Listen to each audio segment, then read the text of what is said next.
buenas tardes, público asistente, sean todos bienvenidos a este tercer día consecutivo del curso especializado en Derecho de la Cultura. El día de hoy continuamos con el doctor Alberto Martorell Carreño. Alberto Martorell Carreño es doctor en Derechos Culturales por la Universidad Nacional de Educación a Distancia y la Universidad Carlos III de España.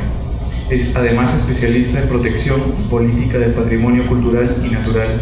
A su vez, vicepresidente del Comité ICLAFI y COMOS e investigador del Observatorio Turístico del Perú de la Universidad San Martín de Porres. El día de hoy, el doctor Alberto Martorell continuará hablándonos acerca del constitucionalismo cultural en el caso peruano marco normativo. Sin más preámbulo, el doctor Alberto Martorell.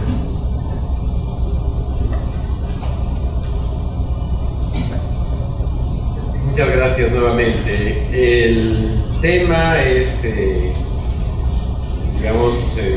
bastante denso, así que espero no cansarlos y no aburrirlos con lo que voy a ir desarrollando. Y en todo caso, si es que hay observaciones, comentarios, cosas que quieran agregar, puntos de vista, pues en cualquier momento, por favor, no duden en hacerlo, porque eso también nos va a contribuir a que esta reunión sea un poquito más dinámica. García Belaúnde, que es uno de los constitucionalistas pues, actuales del Perú, nos habla un poco de la evolución de las constituciones, la aparición de las constituciones en términos actuales, ¿no? También, por supuesto, de orígenes anteriores, pero para no hacer esto demasiado extenso, hemos tomado una parte que es el constitucionalismo actual, que corresponde a las últimas décadas del siglo XVIII y que está marcado por las revoluciones francesa y norteamericana, aunque un importante precedente es la Revolución Inglesa de 1788, que son revoluciones que surgen contra regímenes absolutistas. Como un pequeño marco introductorio, ¿no? Cuando hablamos de constituciones en el Perú, García Belaúnde plantea dos precedentes. Una es la Constitución de Bayona, en Europa, que es la constitución pues, del periodo de dominación francesa, que se da con José I de España y que no es reconocida propiamente por los españoles, no llega a entrar en vigencia, pero podría considerarse en ese tiempo un antecedente constitucional, y como el Perú formaba parte de España, del Reino de España en ese momento, pues se puede tomar en cuenta formalmente como un antecedente. Y luego, un antecedente que sí resulta ya significativo en términos históricos es la Constitución de las Cortes de Cádiz de 1812, que marcan un reconocimiento de derechos de los españoles de ultramar, que era lo que nuestros compatriotas de ese entonces, la naturaleza ciudadana de nuestros compatriotas de ese entonces, que pareja Pasoldán destaca que los naturales habitantes de América, a raíz de los reconocimientos constitucionales de 1812, podrían promover la industria manufacturera y las artes en toda su extensión. Significa, saben que la lógica de organización inicial de España pues era la extracción de riquezas con rumbo a la península y el control monopólico del comercio fue la lógica que se trató. Luego, poco después, esta constitución sería dejada por el monarca nuevamente en suspenso, pero marca sin lugar a duda un paso constitucional importante, ¿no? Luego, hablando en el mismo García Belaúnde sobre periodos constitucionales en el Perú, nos plantea un primer periodo, tiene dos clasificaciones un poco más detallada, con poca diferencia, pero esta puede resultar más práctica, de 1820 a 1920, de la creación de independencia hasta la lucha por la afirmación de la democracia liberal. Del 20 al 79 finaliza lo que Basadre llama República Aristocrática, cubre la crisis de la democracia liberal, la aparición del Estado protector y formas de militarismo. Y un cuarto periodo desde la Constitución del 79, que es ya un periodo en el que el país pues, crece poblacionalmente, tiene cambios importantes en su estructura social, sufre los grandes procesos migratorios ya venían de antes, por supuesto, Matos analiza procesos migratorios fuertes de décadas anteriores, pero digamos que el fenómeno de la migración va configurando de manera ciudades y nuevas características demográficas de nuestro país, y de alguna manera se abre hacia el tema de la globalización. Resulta seguramente muy complicado hacer ese tipo de ordenamientos, que ayer yo no soy constitucionalista, pero supongo que debe ser bastante complicado en un país que ha llegado a tener constituciones de 1 año de vigencia, de 2 años de vigencia, es decir, en un país políticamente convulso durante mucho tiempo, y que luego pues hasta entre el 79 y el 93 hay realmente un gran esfuerzo constitucional, un gran esfuerzo para hacer una constitución en el 79, que además coincide con épocas que han dado a luz constituciones importantes, como por ejemplo España, ¿no? la constitución que se discute en el 78. Entonces correspondía a un momento que había una ola de establecer constituciones, que la de España se considera una constitución en muchos aspectos modélica, y la constitución del 79 parecía haber tenido esa vocación, y sin embargo pues en 93 nuestras rupturas institucionales se repiten, uno de los grandes males de nuestro sistema, ¿no? Y luego quería recordarles esto que les planteé ayer sobre políticas culturales, de los 3 momentos, vimos que eran algo relativos, pero que sí marcan en la primera parte con instituciones culturales, como nuestra Biblioteca Nacional, una segunda parte, un segundo momento con los movimientos populistas, nacionalistas, liberales, una visión de la cultura en la construcción de la nación, y un tercer momento ya más internacional, más institucional, pero que como veremos ahora, y como se ve cuando se habla del tema de las políticas culturales, pues el caso del Perú está un poco en diversos tiempos, no hemos avanzado hacia los paradigmas de democracia cultural verdaderamente. Hay algunos aspectos de democratización cultural, tal vez sea solo anecdótico que el proyecto de ley que quiere promover el tema a través del tema de impuestos, el desarrollo cultural, aunque es un proyecto bastante limitado, pues se llama de mecenazgo, y el mecenazgo era un paradigma.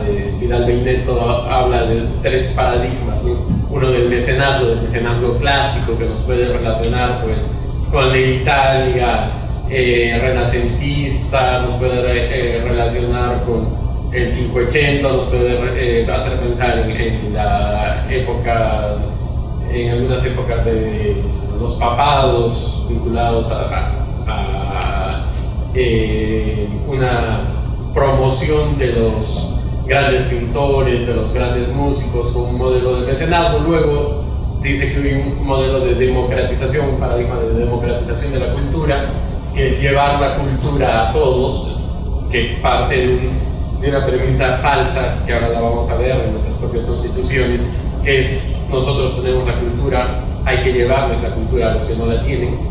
Y luego la democracia cultural participativa, que ya también es el constitucionalismo cultural moderno. Un antecedente también de las constituciones puede ser esta ley de base de la Constitución de la República del Perú, que yo comento en un libro del 94, sobre un punto, ¿no? Entonces nace una cierta, tiene un cierto cariz de preocupación oficial por el aspecto cultural, porque habla de la instrucción conocida de todos en la sociedad, etc. Y habla de que el Congreso, entre sus funciones, tiene las de proveer lo necesario o disponer lo conveniente para el desarrollo de la educación, bellas artes y otros. Decía de que en ese momento el concepto de cultura pues aún no era ni siquiera incipiente como tal. Las referencias a las bellas artes o a la creación literaria parecen ser las que marcan los inicios de la preocupación por el tema cultural propiamente dicho, más allá de lo que es un poco de libertad de expresión, más allá de lo que es el reconocimiento de ciertos derechos intelectuales que se pueden encontrar en algunos otros momentos del desarrollo del pensamiento en torno a temas vinculados con la cultura, ¿no? La creación de la Biblioteca Nacional, que uno de los principales estudiosos de las políticas culturales en el Perú, que fue el doctor Jorge Cornejo Polar, destaca como un hecho importante y que en su norma de fundación decía que se trataba de facilitar los medios para incrementar el caudal de las luces del pueblo y fomentar su civilización por medio de establecimientos útiles como un deber de toda administración pública ilustrada. Cómo llevar la ilustración y la civilización a través de una entidad como una biblioteca nacional es considerada una función básica de las instituciones públicas.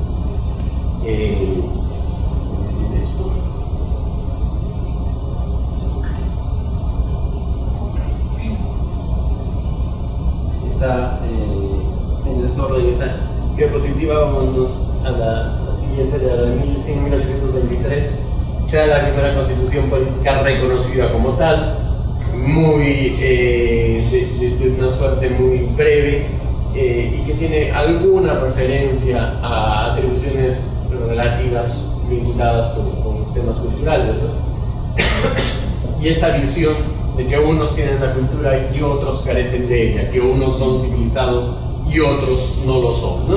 Entonces, ¿cuáles serán entre las atribuciones del Senado las relativas a los pueblos de las reducciones de los Andes?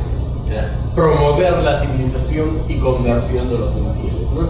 Hay una mezcla de un tema de carácter evidentemente religioso con un tema cultural, que es eso, la civilización. La civilización en ese momento se entendería como algo que nos trajeron los europeos, que nos legaron los españoles y que no se había terminado de transmitir a todos. Quedaban reducciones de los Andes que habían quedado al margen de ese proceso civilizatorio, ¿no? Y había que civilizarlos. La negación de la condición cultural, del ser cultural de estos pueblos, de estas llamadas en ese momento reducciones de los Andes. Otro artículo de esa constitución que tiene que ver con, ayer veíamos que Haber le habla de identidades culturales, algunos elementos que conforman esas identidades, ¿no? Y uno de los elementos eran los que van creando un imaginario común, y esto, pues, las fiestas nacionales, para mantener la unión cívica, el patriotismo, la memoria de los sucesos más célebres, como facultad exclusiva del Congreso, era considerado en esa época, y la instrucción pública, que tiene entre otros fines la conservación y progreso de la fuerza intelectual y el estímulo de quienes se dedicaran a la carrera de las letras. Son formas de ver el tema cultural, aunque no son formas, por supuesto, orgánicas, y no se ven como un todo conceptual, pero hay elementos que se consideran importantes que van denotando una cierta visión del tema cultural, ¿no? En el artículo 182, referido al derecho a la educación, se habla de los premios, el estímulo, que de alguna manera también es una forma de promoción. se habla de la ciencia y se habla del ejercicio de la libre imprenta, ¿no? Algo que es reconocido como parte importante de los actuales derechos culturales y la propiedad intelectual. Libre imprenta y propiedad intelectual vienen ya de larga data y son reconocidos en nuestro constitucionalismo de esta época. El expresidente peruano ya fallecido, Valentín Paniagua, decía que la Constitución, nos dijo que la Constitución de 1923 se inspiró en la Constitución de las Cortes de Cádiz y expresaba un romanticismo iluso de quienes fundaron pues, la parte, uno de ese proceso constitucional. Luego tenemos la Constitución vitalicia de Bolívar, ¿no? Constitución vitalicia que tuvo un año de vitalidad, o 6 meses creo de vitalidad, en la que por estar enterados de los temas, pues vemos nuevamente el tema de la imprenta y fomento de las artes. Hay siempre una incipiente preocupación por lo cultural. Luego, esto es otra cosa que tiene que ver con las identidades culturales y la forma de entender el ejercicio de la ciudadanía, que si pensamos en derechos culturales como derechos humanos, pues tiene que ver mucho con esos derechos. Y entre las cosas que tenemos en ese artículo 14 está que para ser ciudadano era necesario saber leer y escribir. En las condiciones de la época, piensen en 1823, ¿cuántas personas habrían tenido acceso a una formación que les permita ese nivel? No estamos hablando ya de niveles intelectuales o de niveles académicos, sino simplemente leer y escribir en aquellas llamadas reducciones de los Andes. Evidentemente, los civilizados que querían llevar la civilización a los demás, pues eran los ciudadanos, porque eran quienes sabían leer y escribir. Y otro artículo que podemos mencionar se refiere pues a la libertad de pensamiento y a la expresión de la libertad, ¿no? Lo que en términos modernos ha evolucionado hacia la libertad de prensa, la libertad de transmitir, comunicar, tener cada uno sus propias ideas y convicciones. Sobre esta constitución, Paniagua es bastante duro, incluso Bolívar a sangre y fuego, y el Perú obviamente jamás la aceptaría. La de 1828, que se discute en el 27 y que fija el término de la Constitución vitalicia, tiene algunos artículos que nos interesan también, ¿no? Nuevamente el tema de la promoción de las artes. Habíamos visto fomento de las artes, fomento de los que se dedican a la carrera de las letras. Son aproximaciones propias de la época, pero aproximaciones al reconocimiento de derechos culturales. Acordar patentes por tiempo determinado a autores, ¿no? Derechos intelectuales, derechos de la propiedad intelectual. Y nuevamente vemos el tema del fomento a través de premios a personas que hayan hecho servicios eminentes a la nación y honores a la memoria de los grandes hombres. Muchas de esas vocaciones pues, responde a la idea de crear una identidad patriótica que para ese momento sería también un esfuerzo cultural, culturalmente. Y entre las funciones de las juntas departamentales, que venían en un artículo 74, nuevamente entender en la reducción y civilización de las tribus indígenas. Antes se llamaba reducciones de los Andes, acá las llaman tribus de indígenas, limítrofes al departamento, extraterritoriales. La territorialidad del ciudadano que sabe leer y escribir es algo distinto a la de aquellos que pueden ser traídos a la civilización, que pueden ser civilizados, pero que son, pues, antes, como les digo, reducciones a los Andes, y ahora tribus de indígenas. Hay que atraerlos a nuestra sociedad. Una visión propia de la época, una visión monolítica de lo que se entendía por cultura y absolutamente disímil a nuestra actual visión pluricultural. Tu artículo relativo a la libertad de expresión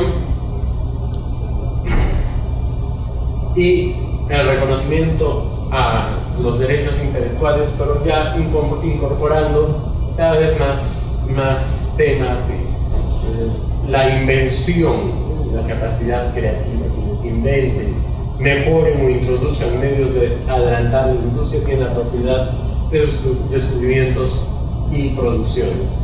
La ley les asegura la patente respectiva o el resarcimiento de la pérdida que experimente en caso de publicarlo.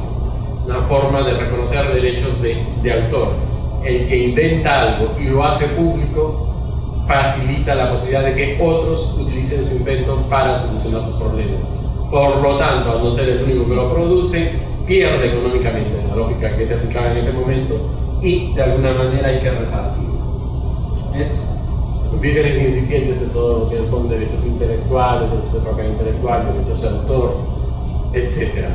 El artículo 171 dice que la Constitución garantiza la instrucción en los establecimientos de ciencias, literatura y artes. Seguimos en esa etapa que la visión de lo cultural es sobre todo lo de la literatura y las artes. Sobre esta Paniagua, sobre esta Constitución, Paniagua tiene una visión muy distinta, ¿no? Dice que es la constitución emblemática en el constitucionalismo peruano, pues es la primera constitución genuinamente nacional. Los anteriores habían tenido las influencias de todo el proceso de la independencia y habían tenido, en el caso de la constitución vitalicia, toda la impronta de Bolívar, ¿no? En 1834 se da otra constitución cuyos artículos vamos a ver también brevemente, ¿no? La libertad esta de expresión a través de la comunicación de pensamientos, y siempre con esa cláusula, todas las anteriores la tenían, responsabilidad que determine la ley. El reconocimiento de la propiedad intelectual sigue presente, más o menos en términos similares. Vamos a hacer hincapié solamente cuando se vean pequeñas modificaciones que van marcando el progreso, las nuevas formas de entender estos derechos. Acá un matiz interesante al tema de la ciudadanía, que se dice que para ser ciudadano se necesita saber leer y escribir, excepto los indígenas y mestizos, hasta el año de 1844. En 1844 esperan que la nueva generación de indígenas y mestizos ya esté en condiciones de saber leer y escribir y de incorporarse, o ya tuvo la oportunidad de aprender a leer y escribir para alcanzar ciudadanía. Entonces se da un periodo para que lo logren, y mientras tanto a quienes pues, no participaban, ahora el Estado les da las posibilidades teóricas, obviamente en la mente de quienes escribieron esto tienen las posibilidades de aprender a leer y escribir, y hasta el 1844 se da un periodo de gracia, de reconocimiento de la ciudadanía para esos componentes de la población. La libertad de expresión a través de la imprenta, como el avance tecnológico va marcando también el avance de todo el pensamiento y también del pensamiento constitucional. De momento estamos en la época en la que el medio de difusión de las ideas era la prensa, la imprenta escrita, ¿no? El papel era prácticamente el único medio aún en ese momento, ¿no? Seguimos con el tema similar en cuanto a protección de derechos de autor y de lo que ahora llamamos copyright. Luego tenemos la Constitución de 1856, que no tiene muchas novedades en el campo nuestro. Siguen las artes presentes como parte de lo educativo, no hay una concepción diferente entre educación y cultura. Y el reconocimiento a los derechos de los autores. Acá ya se habla de autores y hay un matiz que sí podría valer la pena mencionar. Dice, o son autores o son introductores de invenciones útiles, es decir, ya se da seguramente movimientos de personas por el mundo que traen inventos de otros lados y los utilizan en el país. Y por ese hecho de traer e insertarlos en el país, pues se les reconoce un derecho cercano al de los derechos de autor, ¿no? Cosas que se van haciendo mucho más complejas con el tiempo, porque van avanzando así lentamente de uno a otro momento político. En 1860, nuevamente unos textos bastante similares, las ciencias, artes, vida y beneficencia en el tema educativo. Y acá algo más clara, la propiedad intelectual, literaria o artística, ¿no? Se van reformulando, se van recogiendo tendencias que iban surgiendo en el mundo. Entonces ya se tiene cierta noción de derechos intangibles, que son los derechos que pueden ser derechos también de propiedad, y pueden ser los derechos de propiedad sobre los productos del pensamiento, ¿no? La propiedad intelectual. Marca también algún avance en la conceptualización de este tema.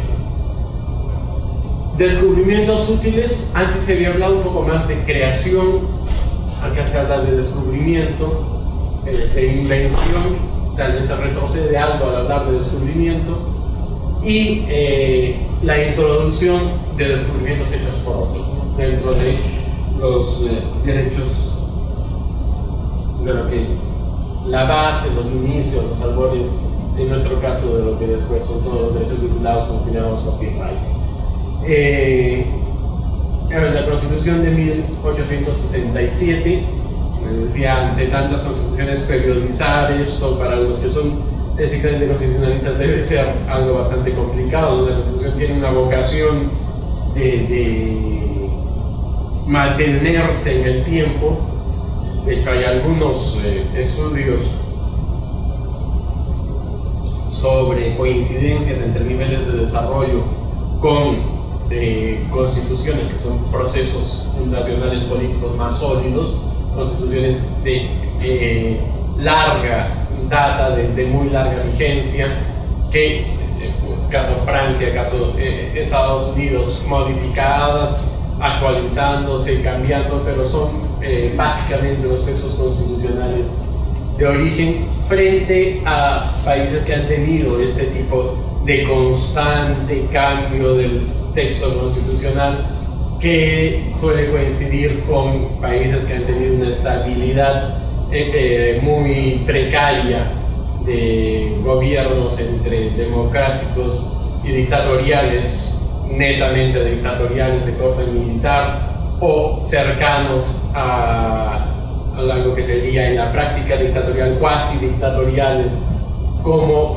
desde mi punto de vista fue el gobierno de Fujimori, que marca una inestabilidad en el proceso del desarrollo. Nosotros seguimos teniendo muchas constituciones. En el 1967 una nueva que sigue con el tema de la instrucción sin mayor novedad. El tema de la propiedad, ya incorporado más la propiedad intelectual, y esa constitución tiene una relativa larga vigencia hasta 1920, que marca algunos cambios respecto a la relación entre culturas, si se quiere plantear de alguna manera, entre la cultura criolla, mestiza, propia de las ciudades, y las culturas de los pueblos indígenas originarios, que vamos a ir viendo, ¿no? Pero básicamente mantiene ciertos derechos, propiedad intelectual, libertad de imprenta, y acá ya habla de comunidades de indígenas, ¿no? Habíamos visto reducciones, habíamos visto grupos indígenas, acá habla ya de comunidades indígenas como sujetos de derecho, ¿no? Instituciones que equiparan con instituciones públicas y cuyos derechos son imprescriptibles y solo pueden transferencia de este título público en los casos que establezca la ley. El tema de la propiedad intelectual sobre los descubrimientos, la educación que se va planteando de una manera un tanto más compleja, ¿no? Es obligatoria para varones y mujeres en los grados elementales, debe estar presente en diversos puntos del país, en cada capital del distrito, pero sigue manteniendo la figura de establecimientos de ciencias, artes y letras. Eso sí, ya es un hecho resaltable en el proceso constitucional peruano. El Estado protegerá a la raza indígena, una expresión que es propiamente la raza indígena, siempre un tema de gran discusión. Hay una multiplicidad, seguro, de razas anteriores, que provienen de grupos anteriores a la llegada de la cultura de los grupos españoles a nuestro medio, y habla de que tienen derecho a su desarrollo y que tienen su propia cultura. Ya es un gran cambio en la concepción.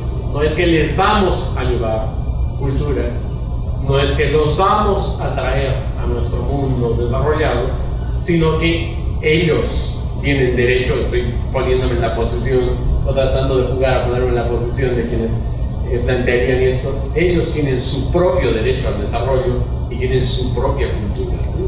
El otro, que había sido negado durante muchísimos tiempos en el pensamiento político y en el pensamiento jurídico que refleja ese pensamiento político, ya se convierte en un sujeto con cultura.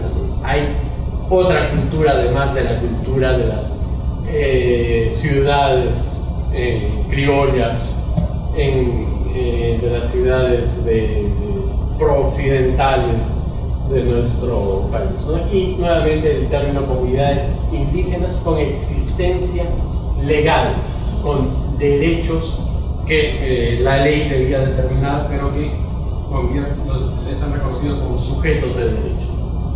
El artículo 30 habla de los derechos de autor. El artículo 63 de la libertad de prensa.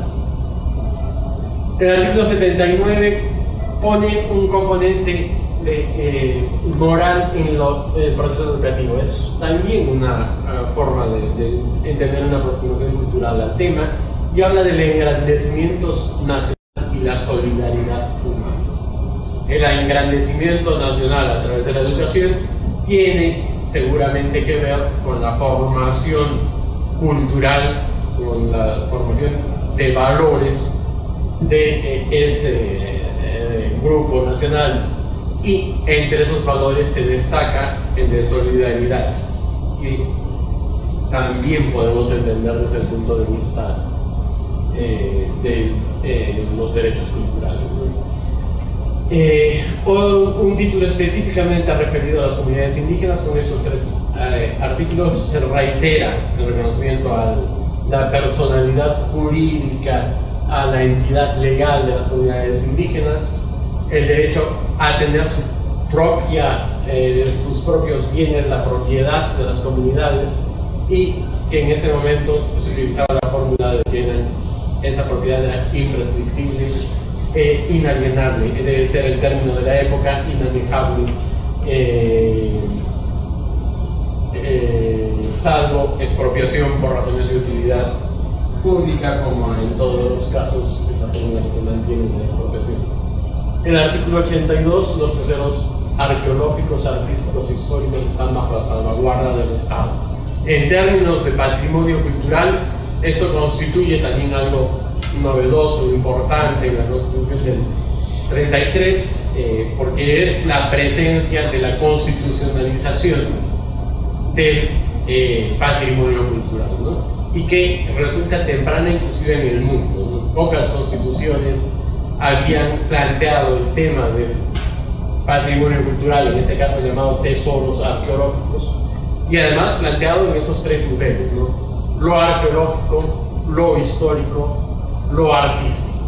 Tres niveles que ya denotan una visión más compleja sobre lo que sería el patrimonio cultural, ¿no? Es una época en la que nacería el Museo Nacional.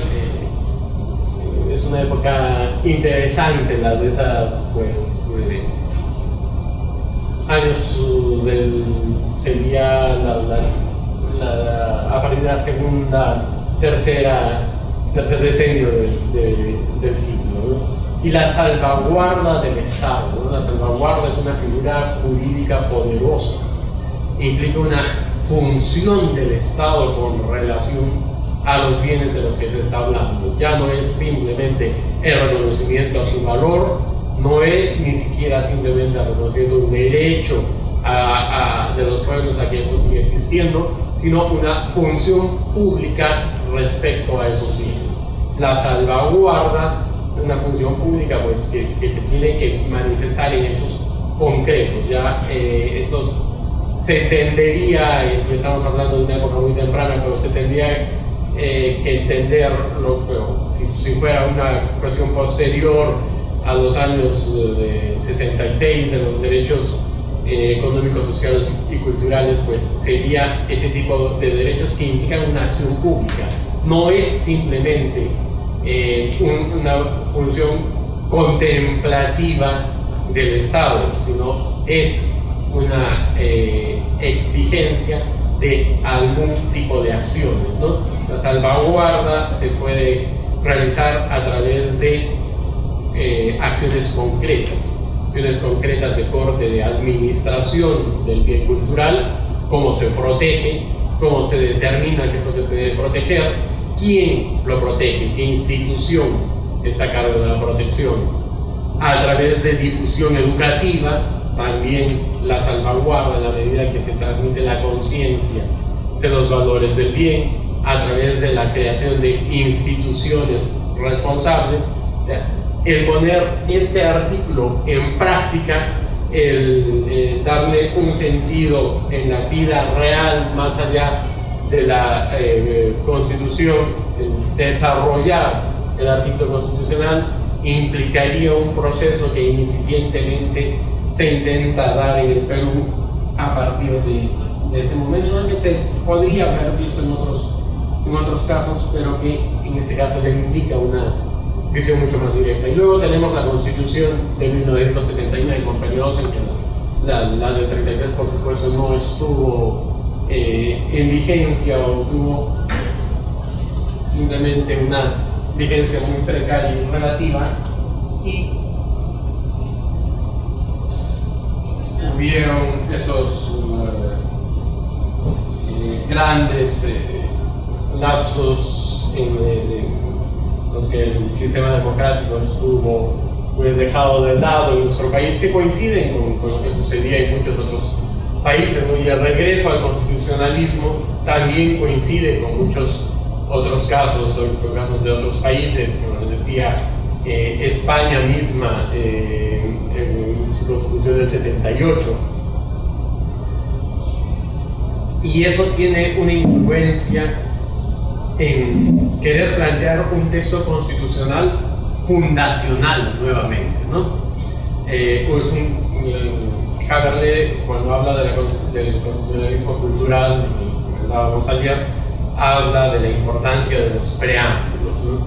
Porque cuando el proceso constitucional es el resultado de pues una suerte de búsqueda utópica muchas veces, pero de gran búsqueda de consolidación del Estado, de consolidación de los valores, de querer reflejar, de crear algo nuevo, pues quienes están imbuidos de esa filosofía suelen querer manifestarlo en textos que dibujen esa gran visión cultural, coincidamos o no coincidamos con ella, tengamos o no puntos comunes con el proceso que venía pasando, que venía sucediendo. La Constitución del 79, así como la Constitución española, pues nacen con esa pretensión. Las constituciones de esa época nacen con esa pretensión de trascendencia, ¿no? Es trascender el texto constitucional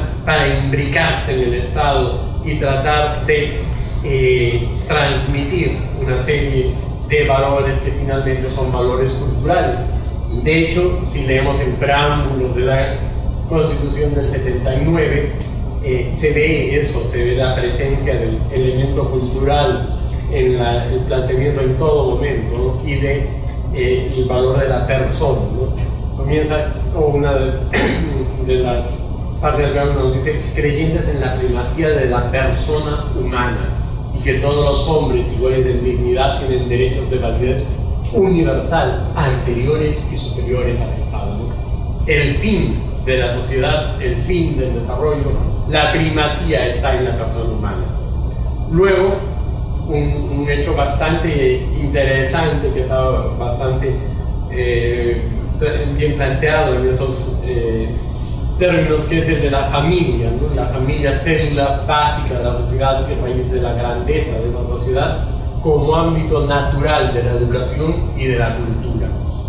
Es una visión importante, es una visión más allá del Estado, inclusive, ¿no? La familia, por supuesto, es parte del proceso social, es una institución clásica de las sociedades, porque responde a nuestra naturaleza de seres gregarios y seres que formamos sociedad en base a esa célula normalmente de las familias, por lo menos a partir de cierto momento de la historia. Entonces, ahí se da germen educativo y cultural. Un reconocimiento también es interesante, no solo el Estado, es también el espacio propio del ser humano, de la persona. Luego, en otra parte, nos dice que los constitucionalistas del 79 están decididos a promover la creación de una sociedad justa, libre y culta.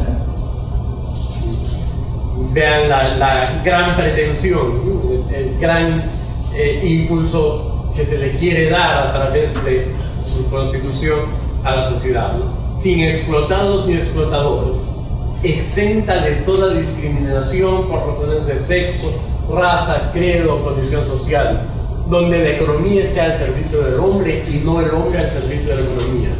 Una sociedad abierta a formas superiores de convivencia y apta para recibir y aprovechar el influjo de la revolución científica, tecnológica, económica y social que transforma el mundo. Creo que ahí hay un vacío. Había una vocación interesante de una visión abierta a la recepción de esa revolución, de lo que ellos llaman, los constitucionalistas del 79 llaman revolución científica, tecnológica, económica y social que transforma el mundo, pero no se trata simplemente de recibir. Ese es un cambio que se tiene que asumir en nuestro, por decirlo de alguna manera, chip cultural, en nuestra forma de asumir las cosas, porque nosotros también aportamos a esa cultura, y a esa cultura universal nosotros hemos aportado grandes bienes, que son bienes culturales también, ¿no? Nuestra papa salvó a Europa del hambre en la Guerra Mundial, en la Segunda Guerra Mundial sobre todo, ¿no? En el periodo de la posguerra. Y la papa es un producto de la naturaleza, es cierto, pero es un producto de la naturaleza manipulado genéticamente por cientos y miles de años por el poblado andino.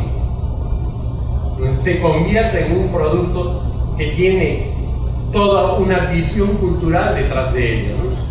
Y ahora que nuestra cocina está comenzando a cobrar importancia internacional creciente, es interesante reflexionar también sobre los valores que hay detrás de los productos, ¿no? Los procesos culturales que hay detrás de los productos. El maíz del Valle Sagrado de los Incas, que tal vez es el más conocido, de la mazorca esa dorada y gigante, es un producto de años de manipulación genética no con las tecnologías sofisticadas, pero sí con procesos de selección crecientes, progresivos, selección de granos, adecuación de tierras. Eso ha sido manejado durante mucho tiempo para llegar a esos productos. Entonces, solo por citar lo más elemental, y luego pues había muchísimo que decir de lo que puede aportar, pero no es solo eso, ¿no? Sino que hay una revolución, nos dicen, y realmente estaba en el 79 comenzando toda una nueva revolución, tal vez sea la nueva revolución después de la revolución industrial, y no podemos ser simplemente testigos de esa revolución. Tenemos que participar y aportar, y seguramente tenemos mucho que decir sobre esos procesos que están aún hoy en día dándose, ¿no? Sigue el rico texto del preámbulo de esa Constitución, que también tuvo una corta vigencia, ¿no? Decididos a fundar un Estado democrático basado en la voluntad popular y la libre consulta, periódica y demás, ¿no? Con instituciones estables y legítimas y la plena vigencia de los derechos humanos. Derechos humanos que, como ya hemos visto numerosas veces, y todos los expositores que han pasado por acá lo han recalcado, incluyen los derechos culturales. Una visión hacia la región, ¿no? Javier hablaba, cuando hablaba de identidades culturales regionales, que dice los pueblos latinoamericanos. El hecho simple de mencionar algo llamado pueblos latinoamericanos es una visión, tanto que por ejemplo sería otra visión, la de pueblos iberoamericanos. Son dos concepciones. Y más aún de ese preámbulo, animados por el propósito de mantener, consolidar la personalidad histórica de la patria, identidad cultural. Quieren basarse en una identidad cultural histórica, que dice que es síntesis de los valores egregios de múltiples orígenes que le han dado, de múltiple origen que le han dado nacimiento, defender su patrimonio cultural y asegurar el dominio y la preservación de los recursos naturales. Esa presentación sigue haciendo referencia a la cultura, ¿no? Evocando las realizaciones de nuestro pasado autóctono, la fusión cultural y humana que se dio durante el virreinato. Es además una visión cultural. Ahora Bolivia parece estar viviendo una etapa de una visión cultural que niega valores de cierta etapa de su historia, ¿no? Están volcados hacia valores indígenas. De hecho, utilizan el término de pueblos indígenas originarios, que genera reacciones interesantes, ¿no? Hace poco hubo una reunión de la Organización Panamericana de la Salud para ver temas de poblaciones indígenas y gestión de la salud en América, y se presentaban un grupo de afro-bolivianos que uno de sus planteamientos es la reivindicación de sus valores. Nos han borrado del mapa, es su visión. Nosotros no somos pueblos indígenas originarios, nosotros no somos descendientes de españoles, nosotros somos básicamente descendientes de africanos y somos bolivianos, decían ellos. ¿Dónde hemos quedado? Si unos son los pueblos que vinieron del mundo occidental europeo y otros son los pueblos indígenas, ¿qué ha pasado? Porque hay un limbo en el que nosotros dejamos de existir o quedamos con una existencia reducida. Seguimos teniendo una identidad cultural que reclamaban el derecho al reconocimiento de su identidad cultural. Las políticas culturales tienen que ser inclusivas, ¿no? Y acá se plantea eso, ¿no? Hay una visión de lo autóctono, pero de la fusión cultural y humana en el virreinato, del proceso de la independencia, etcétera, pero una visión inclusiva entre lo cultural. Y luego los derechos básicos de la persona, a la vida, nombre, etcétera, libre de desenvolvimiento de su personalidad, es decir, a tener identidad. Identidad, en este caso, estaría volviendo a lo que veíamos las cláusulas culturales de Haberley, sería identidad personal, ¿no? La identidad opinión e idioma, ¿no? A la igualdad ante la ley, sin discriminación por sexo, raza, religión, opinión e idioma, ¿no? El uso de una lengua que no sea la más usual, la más difundida en el país, no debe implicar una discriminación. La libertad de conciencia y de religión, las libertades de información, opinión, expresión, difusión del pensamiento mediante la palabra, el escrito o la imagen. En este derecho de libertades de información, libertad de expresión, sería lo que más lo engloba. Fíjense cómo se va evolucionando, ¿no? Primero era mediante la prensa, ¿no? La libertad de expresarse mediante la prensa en el siglo XIX, ¿verdad? Ahora pues existe una proliferación del desarrollo tecnológico, ha generado que hay una proliferación de medios en los que se puede expresar la opinión, expresión y difundir el pensamiento, y entonces hay una libertad reconocida en esa complejidad de medios. La realidad de los avances tecnológicos se refleja también en los procesos constitucionales. La libertad de creación intelectual, artística y científica, que entre los derechos culturales es básica la libertad de creación.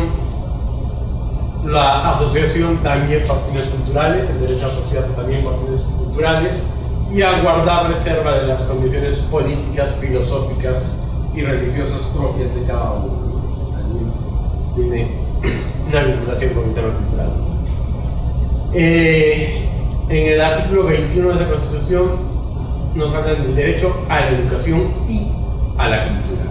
Hemos visto que a lo largo de las numerosas constituciones lo cultural estaba inmerso, solapado casi en lo educativo, ¿no? Lo cultural incluía la formación en artes y de las bellas artes y las letras, ¿no? Se fomentaba a los hombres que estaban dedicados.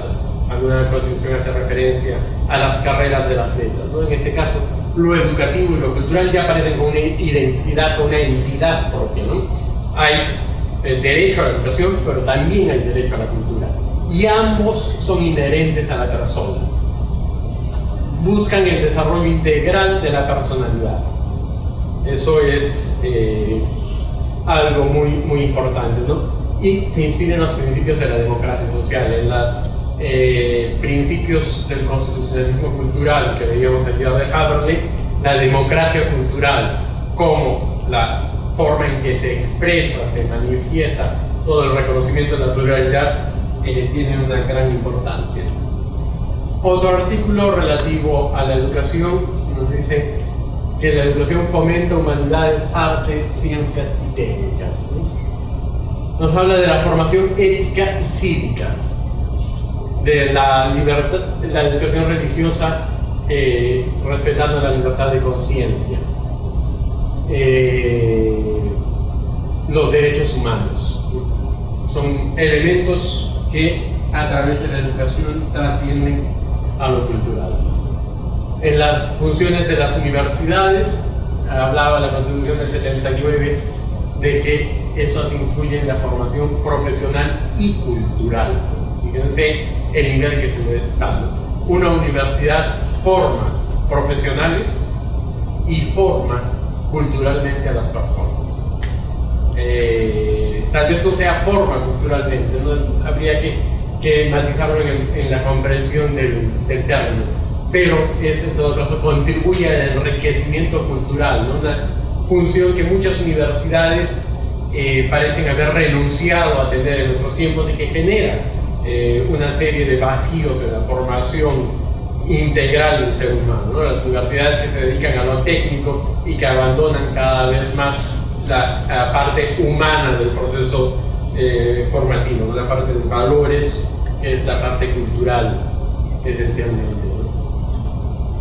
Había una declaración de exoneración de todo tributo creado por crearse para los centros educativos y culturales, ¿no? La Constitución 93 dice que hay exoneración para lo que es educativo, universidades, y algunos centros, cumpliendo determinadas condiciones, podrían acceder, y hay todo un abandono de la función de impulso de la vida cultural a través de métodos indirectos, se llamarían en las políticas culturales como la exoneración de impuestos.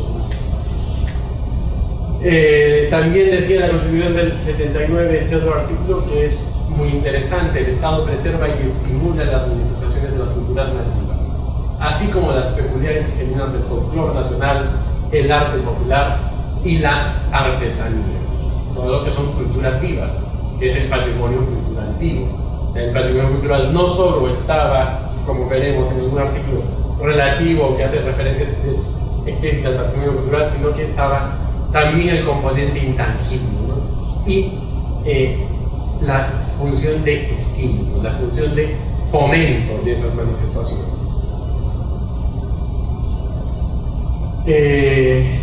Las lenguas, hemos dicho que la lengua es el instrumento cultural por excelencia, ¿no? A través de la lengua comenzamos a entender nuestro mundo. A través de nuestro idioma nos acercamos a una concepción de nuestro mundo originalmente, ¿no? Entonces, había un reconocimiento a las lenguas. Garantiza el derecho de las comunidades quechuas, aymara y demás comunidades nativas a recibir educación primaria también en su propio idioma o lengua, algo que sigue siendo utópico aún en nuestros días, aunque haya algunos casos más.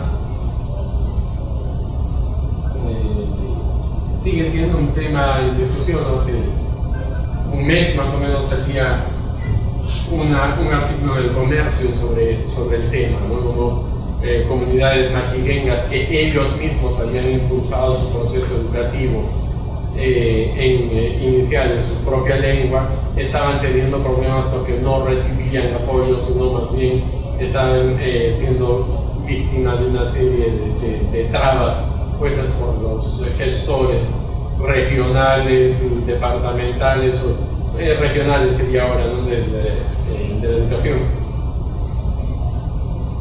Es decir, el Estado no como facilitador, sino más bien cumpliendo una función negativa. Les decía del patrimonio cultural, no se utiliza el término patrimonio cultural, pero se habla de yacimientos y restos arqueológicos.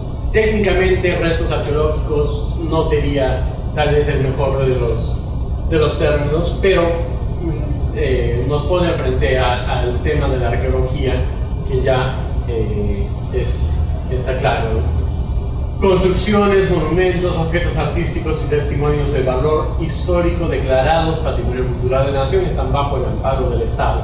El problema de la declaración es un problema sobre el que ha habido largas discusiones.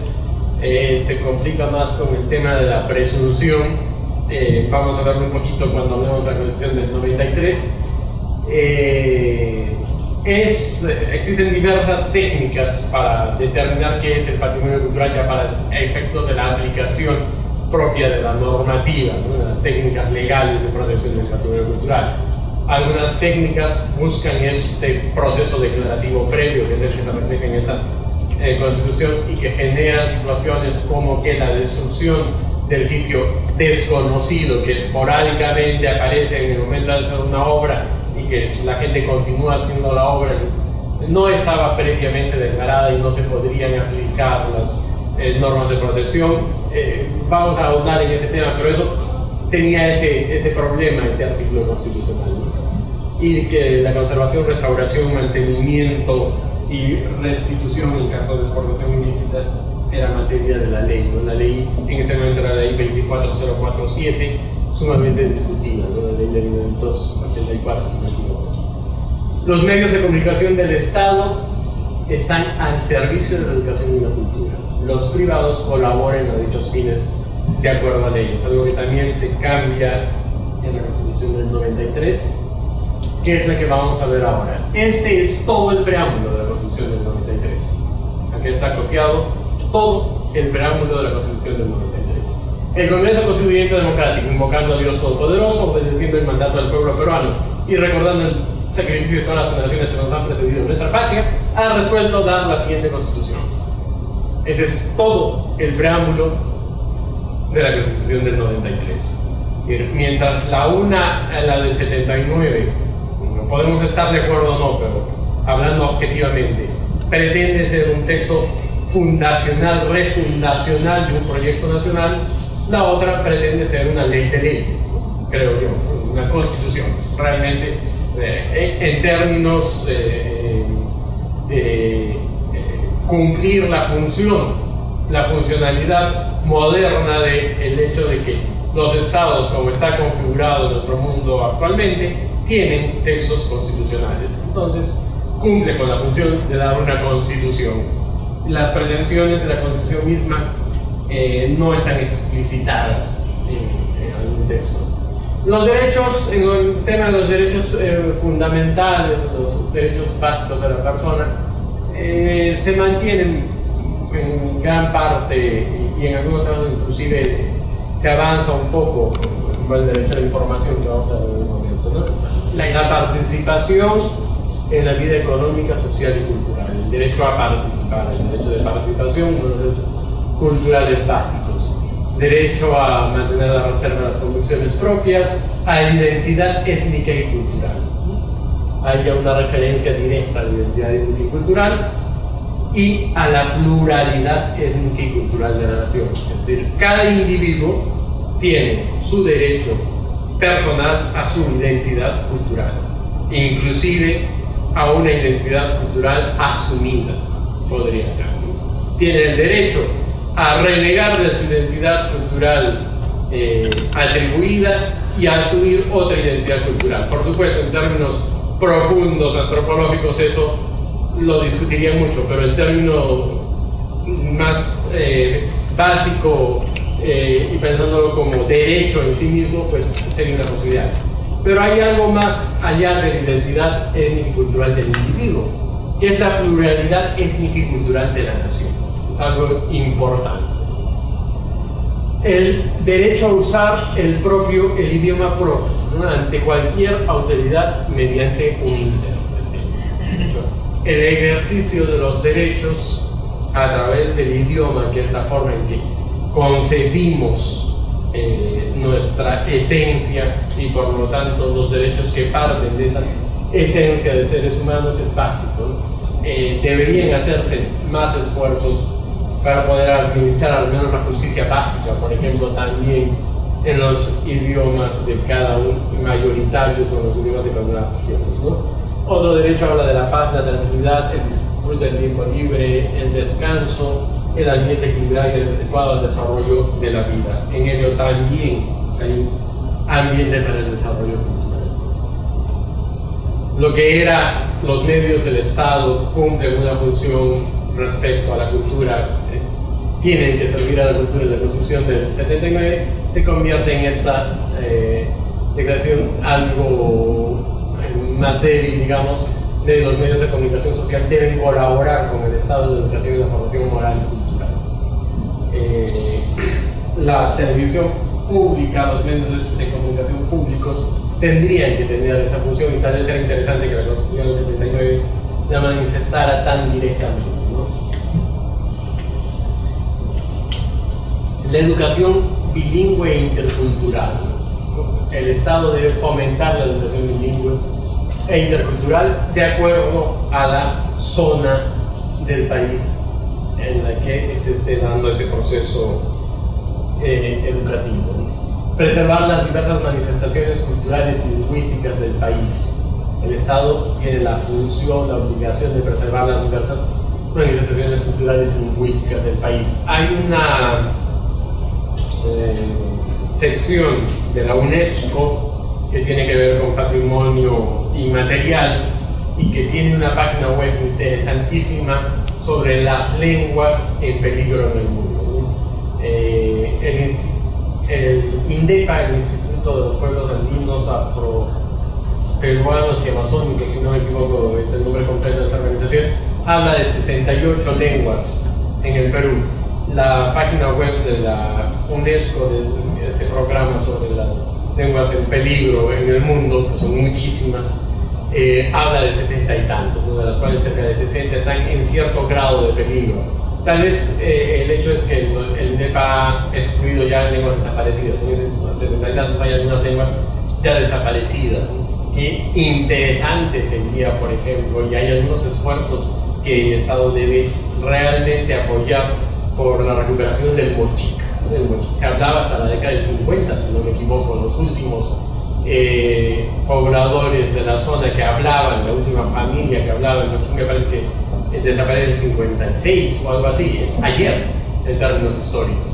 Es una lengua que podría existir, que podría rescatarse. De hecho, había algunos estudios inclusive gramaticales sobre la lengua mochica de la época de la colonia, y hay algunas asociaciones que están trabajando por la recuperación de la lengua mochica. ¿Cuánto más se podría hablar de una cultura tan rica como la cultura mochica? Y bueno, y no solo la cultura mochica, sino todos los procesos culturales civilizatorios, civilizaciones que se han ido superponiendo en el paso del tiempo a través de los usos lingüísticos, a través del conocimiento del idioma propio. Entonces, la preservación de la lengua como patrimonio cultural vivo es algo muy importante, ¿no? Y la promoción de la integración nacional solo puede hacerse desde el reconocimiento de la pluralidad lingüística, de la pluralidad cultural. La educación universitaria tiene como fin la formación profesional, la difusión cultural, la creación intelectual y artística, investigación científica y tecnológica. Fíjense que la Constitución anterior decía la universidad forma profesionales, dar una formación profesional y cultural. Era una esencia del ser universitario. Acá es algo más. La educación universitaria tiene como fin la formación profesional, la difusión cultural. Se ve como una cuestión, se plantea como una cuestión mucho más ligera, difundir la cultura. En términos de difusión, la difusión es una función importante dentro de las políticas culturales, pero es una de las partes, ¿no? En cambio, si era una formación cultural más integral, pues incluiría temas de difusión y muchos otros temas en el proceso. La creación intelectual y artística, investigación científica y tecnológica. La ley establece, eso tiene que ver con las exoneraciones tributarias, ¿no? Las universidades tienen derecho a las exoneraciones tributarias, los centros educativos, y la ley establece mecanismos para que los centros culturales, por excepción, puedan gozar de los mismos beneficios. La Constitución del 79 decía que lo educativo y lo cultural estaba exento de cualquier impuesto creado o por crear. Tal vez sean dos extremos. A veces sea necesario buscar un punto intermedio en el que las cosas puedan ser operativas. Pero en todo caso, lo cierto es que algún incipiente momento en el que, o tal vez en algún momento en el que se abusó del tema de las exoneraciones tributarias, volvemos a una total carencia de ese medio de apoyo indirecto a la vida cultural, el desarrollo de la vida cultural de nuestro pueblo. Es un tema que está, como les digo, en discusión, que tiene que ver con las políticas culturales. De hecho, tiene que ver con el hecho de que si es que el Estado participa como el ente que directamente asume las políticas culturales y que por lo tanto las define y las orienta, o si el Estado es el ente que facilita el desarrollo de la vida cultural. Tendría que ver con dos modelos distintos, ¿no? Digamos, por plantearlo, aunque sea un poco maniqueal el planteamiento, tendría que ver con el modelo inglés de los arm's length body. Los que ejecutan las políticas culturales son organismos independientes de la influencia de los políticos, son los técnicos los que deciden los procesos. El gobierno y los políticos asignan una cantidad de dinero del presupuesto público, los que ejecutan, los que deciden el acto cultural, el tipo de evento, el tipo de intervención, el bien que se restaurará, el premio que se otorgará y cómo se otorgará y a quién se otorgará, son los gestores culturales, los gestores del sector cultural del que estamos hablando. En cambio, la otra visión, pues tal vez también hablando un poco maniqueamente francesa, que el Estado es el verdadero motor y está presente hasta en los niveles más pequeños, más extremos de la sociedad. De hecho, el Ministerio de la Cultura francés tiene presencia en todos los territorios ultramarinos de Francia, es decir, se expande por todo el mundo prácticamente. Yo estuve hace cosa de un año en una reunión organizada por una institución que es Grandes Sitios de Francia, no digo francés porque lo pronunciaría horriblemente, y en la que me sorprendió ver pues, que de pronto entraba inclusive un personaje de un grupo indígena vestido en gran parte con un traje tradicional en muchas de las exposiciones, y era un ciudadano francés en uno de los territorios ultramarinos de una de las zonas cercanas de la Polinesia, de las islas estas, y era funcionario del Ministerio de Cultura francés en esas islas, ¿no? Esa es otra posición de la presencia del Estado, ¿no? Entre eso, una forma a través de los impuestos de promover actividades culturales es dar cierta capacidad de iniciativa cultural a la propia sociedad, ¿no? A las instituciones sociales, y de facilitar procesos y no solamente conducirlos directamente, ¿no? El artículo 21 de la Constitución, que a mí me parece pésimo, sinceramente, habla nuevamente de yacimientos, creo que ese es... Sí, pensé que me había confundido con el de la Constitución del 79. Habla de yacimientos y restos arqueológicos, construcciones, monumentos, lugares, documentos geográficos, archivos, objetos artísticos y testimonios de valor histórico. No está mal, una forma también de plantear este tipo de enumeraciones. Corre el riesgo de dejar cosas fuera, pero nuevamente tenemos el tema de la declaración de bienes culturales. Les decía, una de las instituciones era los bienes culturales se protegen porque son bienes culturales o porque fueron declarados bienes del patrimonio cultural de la nación. Además, declarar bienes culturales, les digo, el libro que cualquiera de ustedes tiene es un bien cultural, evidentemente, el libro que tiene en sus manos. O sea, hablar de la declaración de bien cultural es algo en esencia absurdo, ¿no? Las cosas culturales tienen una esencia, se les puede declarar y poner dentro de un determinado marco de protección, pero desde el inicio hablar de la declaración de bien cultural es algo pues, que carece de una lógica jurídica apropiada, ¿no? Y provisionalmente los que se presumen como tales. La presunción es una figura jurídica cuyo mayor exponente, más usual exponente es el derecho penal, ¿no? No hay crimen y no hay delito, todos somos inocentes hasta que se demuestre lo contrario. La presunción de inocencia. Mientras no demuestre que el Estado es el que tiene los derechos, pues a través de la Fiscalía, de ejercer el control del tema delictivo, mientras el Estado no demuestra a través de sus órganos el delito, el ciudadano tiene el beneficio de la buena fe. Se presume que es inocente hasta que se demuestre lo contrario. Esto equivale a decir, se presume provisionalmente que es inocente,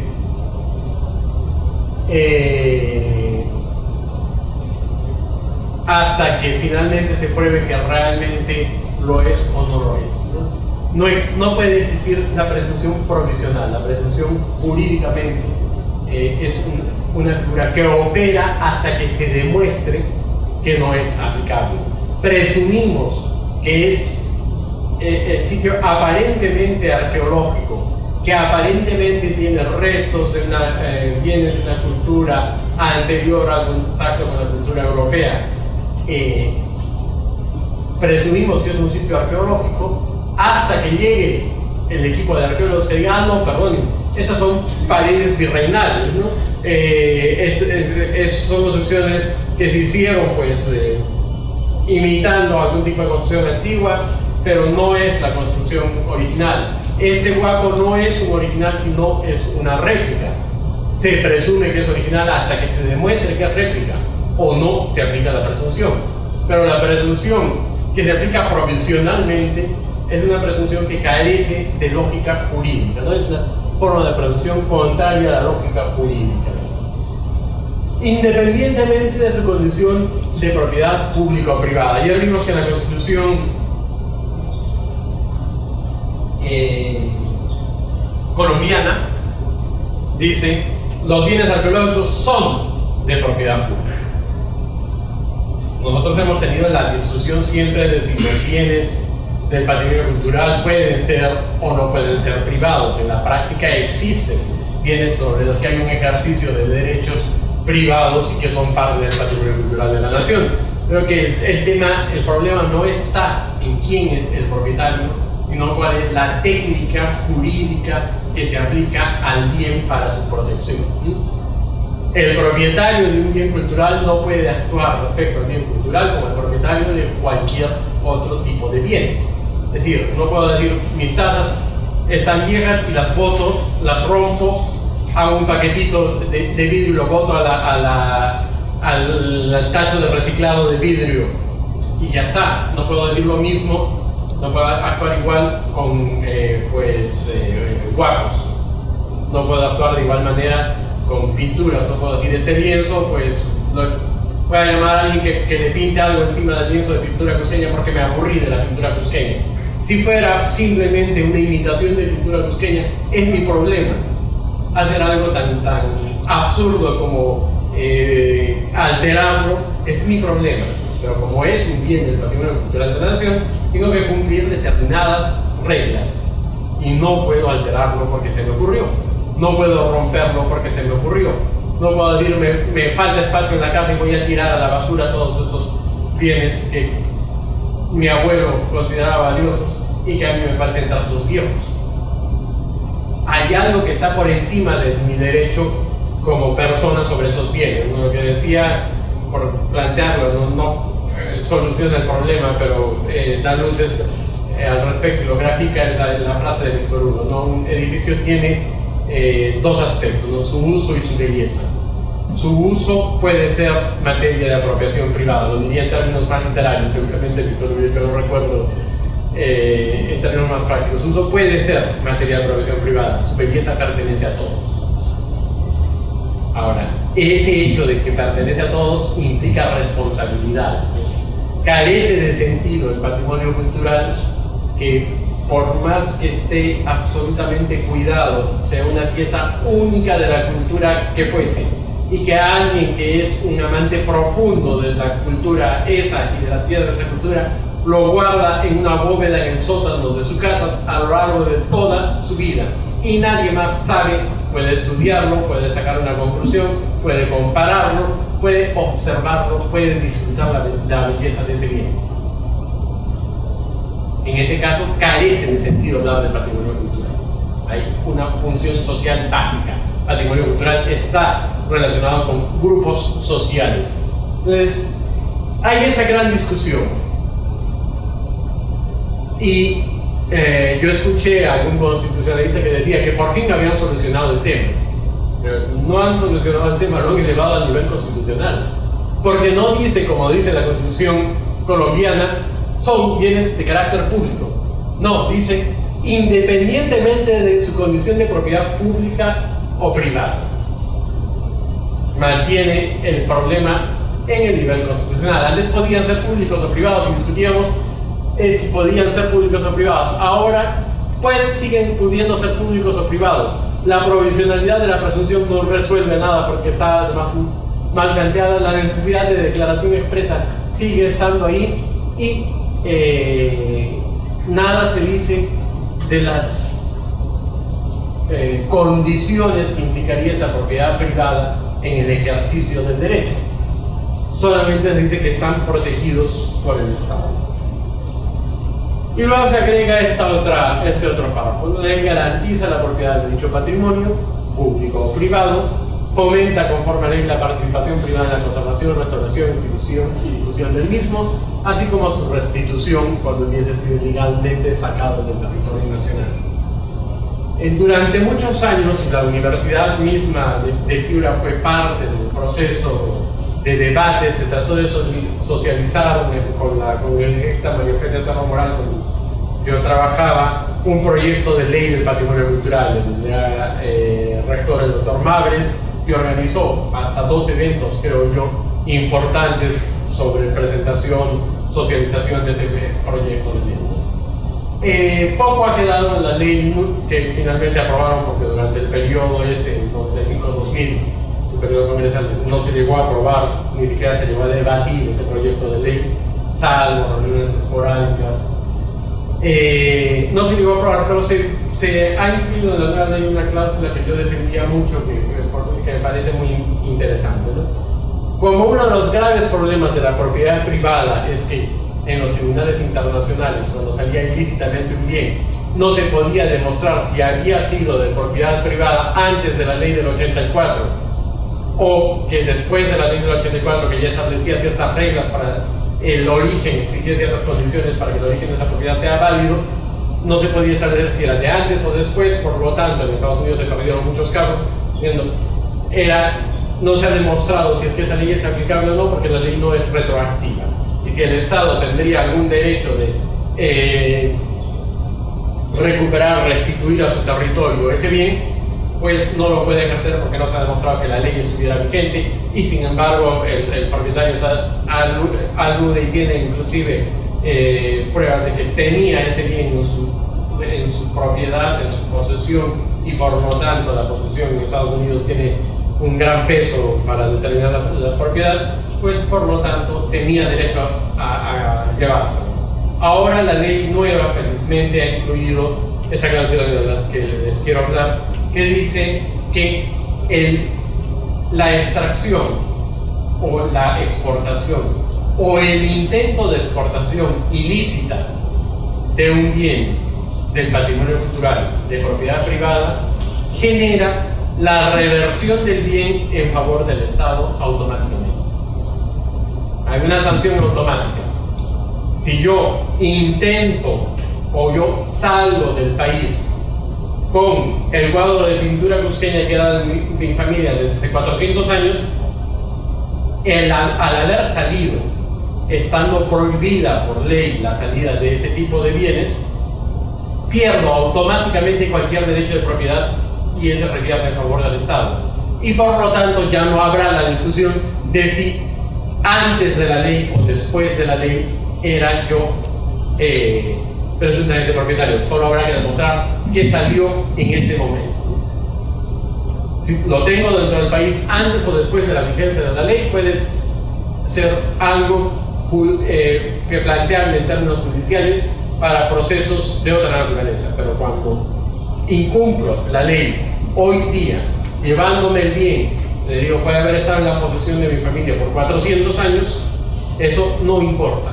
El incumplimiento de la ley se sanciona con la reversión de todo derecho de propiedad en favor del Estado. Por lo tanto, cuando recurra el Estado, y de hecho en los últimos años han habido ya varios casos de recuperación importantes de bienes culturales, al recurrir el Estado plantea ese derecho de propiedad generado en el hecho de la salida, en el acto ilícito de la salida en sí mismo.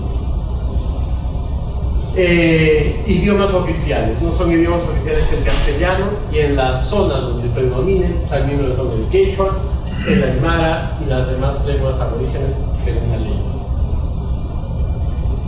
Algunos critican esta cláusula legal, constitucional, de cuál es exactamente la zona donde predomina o no predomina el quechua, el aymara y sobre todo lenguas aborígenes menores.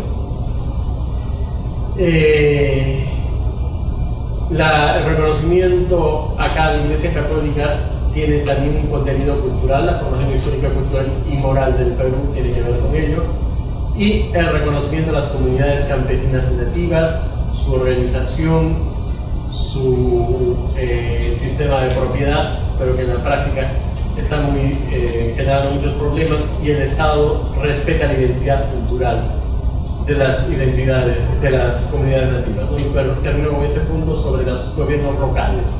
Tienen competencia para los gobiernos regionales, entre otras cosas, conservación de monumentos arqueológicos históricos, cultura, recreación. Competencias culturales corresponderían a los gobiernos regionales, donde las municipalidades también tienen funciones relativas a lo cultural propiamente dicho.